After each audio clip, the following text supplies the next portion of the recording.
Students आज हम बात करेंगे जी कि कनकेव लेंस के केस में हमारे पास इमेजेस किस तरह से बनेंगे। फॉर एग्जांपल एक ऐसा लेंस यानी एक ऐसा ट्रांसपेरेंट मटेरियल जैसे ग्लास हो सकता है या शीशा हो सकता है, अगर उसको आप इस तरह से काटें कि वो सेंटर से यानी दरमियान से पतला हो और एजेस से क्या हो, मोटा हो यानी थिक हो, तो वो हमारे पास कहलाता है concave lens. This is called concave lens. अब ये इसको डाइवर्जिंग लेंस भी बोलते हैं।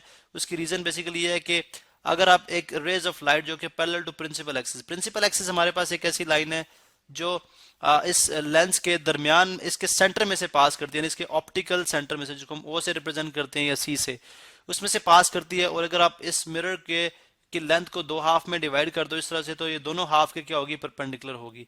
यस, जनरली हम कहते हैं ऐसी लाइन जो कि फोकस के ऊपर, फोकस और ऑप्टिकल सेंटर को मिलाती है, वो आपके पास क्या है, प्रिंसिपल एक्सिस। अब हम बात कर रहे थे जी कि इसको डाइवर्जिंग लेंस क्यों कहते हैं, क्योंकि बेसिकली जब इसके अंदर एक रे ऑफ लाइट आप इसके ऊपर जो कि पैरेलल टू प्रिंसिपल एक्सिस है, वैसे तो आपको पता है कि रेज ऑफ लाइट होती है, बहुत एक बीम होती है जो कि इसकी तरफ आएगी, लेकिन हम जस्ट एक रे ऑफ लाइट को अगर आप स्टडी करते हैं जो कि जनरली आपको पता है जो है light in the form of crest और ट्रफ ट्रेवल करती है। यानी अगर आप देखें तो ये अगर पार्टिकल्स ये अगर हम यहाँ पे एक लाइन ड्रॉ करते हैं तो ये जो टॉप पार्टिकल होते हैं यानी अपर मूवमेंट होती है वेव की, ये कहलाती है क्रस्ट, ठीक है, और जो लोअर है ये कहलाती है आपकी ट्रफ, ठीक है। तो क्रस्ट और ट्रफ की फॉर्म में ट्रैवल करती है, लेकिन इसकी वेवलेंथ जो कि यानी वेवलेंथ डिस्टेंस एक क्रस्ट और एक ट्रफ जितना डिस्टेंस ट्रैवल करती है, ये आपके पास कहलाता है एक लैम्डा, एक वेवलेंथ थी, जो मैं इसको कलर कर रहा हूँ, ठीक है।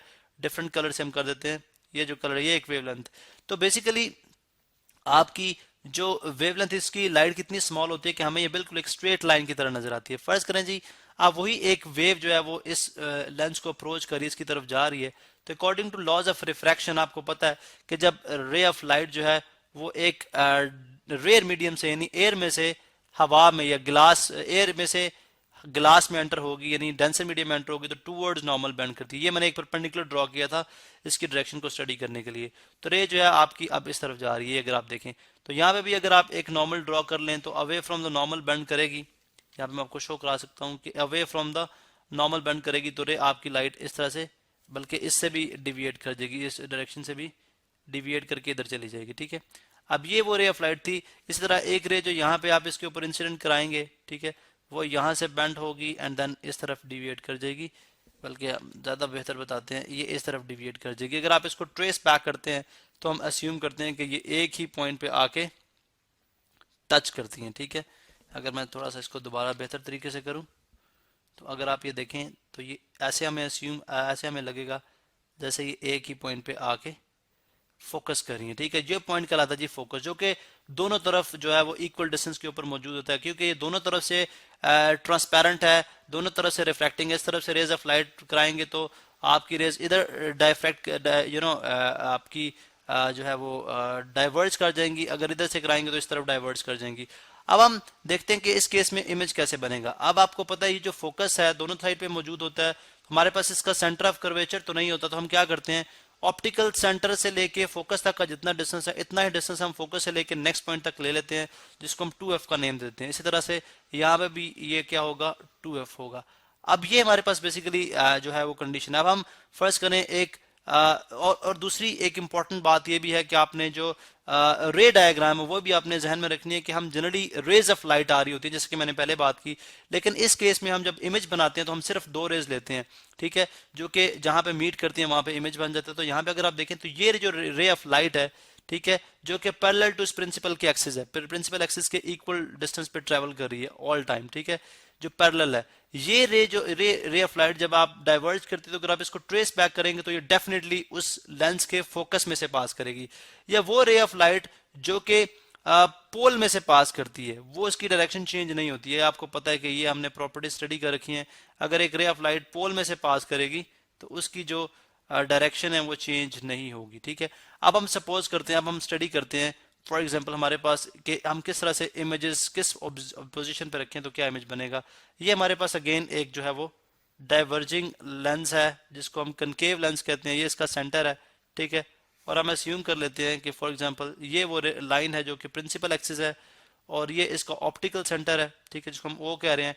वो समवट लाइक यहाँ पे इसका फोकस है, ठीक है। इसी तरह यहाँ पे इसका फोकस है और ये फोकस ये डबल है उसका फोकस का, यानी ये एफ है तो ये 2f है और इसी तरह अगर ये एफ है तो ये 2f है, जैसे कि हमने ऊपर डिटेल में एक्सप्लेन की है ये बात, ये 2f है। अब हम एक ऑब्जेक्ट लेते हैं, चिड़िया या कोई भी, लेट्स सपोज हम एक बिल्कुल एक जो है वो फ्लैग ले लेते हैं, ठीक है, जैसे जो कि 2f से थोड़ा सा बियॉन्ड है, ठीक है। अब हमने एक फ्लैग ले लिया, ठीक है, ये एक फ्लैग है हमारे पास, पाकिस्तान का चलें फ्लैग ले लिया। अब हम क्या करते हैं, इस फ्लैग का इमेज देखना चाह रहे हैं इस लेंस के अंदर। क्या होगा, एक रे ऑफ लाइट यहाँ से निकलेगी, ठीक है, जो कि पैरेलल टू प्रिंसिपल एक्सिस होगी। वो जब इस लेंस के ऊपर हिट करेगी, ये यहाँ से डिविएट करेगी इस तरफ, और यहाँ से वो डिविएट कर जाएगा इस तरफ, ठीक है, according to laws of refraction, जो कि हमने ऑलरेडी आपको बता दी है। एक रे ऑफ लाइट जो कि इस पोल में से पास करेगी, जो कि जिसकी डायरेक्शन जो है वो चेंज नहीं होगी। ये हमने रे डायग्राम के अंदर ये बात स्टडी की है कि इसकी डायरेक्शन जो है अनडिविएटेड रहती है, इसकी डायरेक्शन चेंज नहीं होती। अब अगर आप देखें तो जनरली ये रेज किसी जगह पर भी मीट नहीं करी, लेकिन अगर इस रे को मैं ट्रेस बैक करता हूँ तो मुझे समझ आती है कि यहाँ पे दोनों रेज आपस में अपीयर होता है, ऐसे लगता है कि जैसे ये मीट करती हैं। अगर मैं यहाँ पे इस फ्लैग को बना दूं तो यहाँ पे इस फ्लैग का एक इरेक्ट यानी सीधा सीधा इमेज बनेगा, इरेक्ट है। क्योंकि अगर आप देखें तो जो आपका वो पोल की जो बेस है वो नीचे ही है यहाँ पे भी, ठीक है, यानी ये इस तरह बन जाएगा, ठीक है, पोल की जो बेस है, बल्कि मैं रेड कलर के अंदर यहाँ पे शो कर देता हूँ ताकि जो है वो क्लियर हो जाए।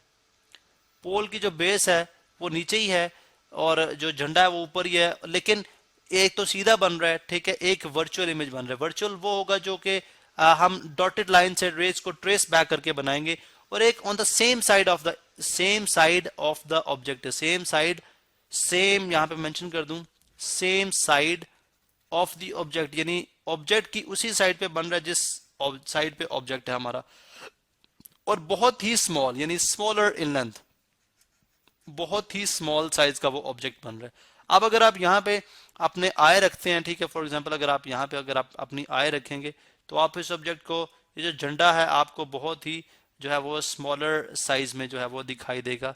यानी फर्ज करें अगर ये हमारी आई है, ठीक है, ये हमारी आई है, तो ये जो झंडा होगा, ये दोनों रेज जो इस तक पहुंच रही हैं, ठीक है, फॉर एग्जांपल ये वो रे हैं, क्योंकि बहुत सारी रेज होंगी, हमने जस्ट एक रे ली है, तो आपको ये झंडा जो है बहुत ही स्मॉलर साइज का नजर आएगा अगर आप उस झंडे को कनकेव लेंस के थ्रू देखेंगे, ठीक है, जो कि काफी बड़े साइज का था, लेकिन आप यहाँ पे देखें तो स्मॉलर साइज का। तो कनकेव लेंस के अंदर एक जो इंपॉर्टेंट बात है वो ये है कि आप ऑब्जेक्ट को जिस पोजीशन पे मर्जी रखेंगे, ठीक है, आपका जो इमेज बनेगा वो ऑब्जेक्ट से स्मॉलर इन साइज होगा, on the same side of object होगा, यानी ऑब्जेक्ट की उसी तरफ बनाया जाएगा, और उसके बाद जो है वो इरेक्ट होगा, सीधा होगा, लेकिन वर्चुअल होगा, ठीक है। क्या होगा, वर्चुअल होगा। वर्चुअल इसी वजह से हम कह रहे हैं कि उस ऑब्जेक्ट की उसी साइड पे बन रहा है, रियल नहीं है।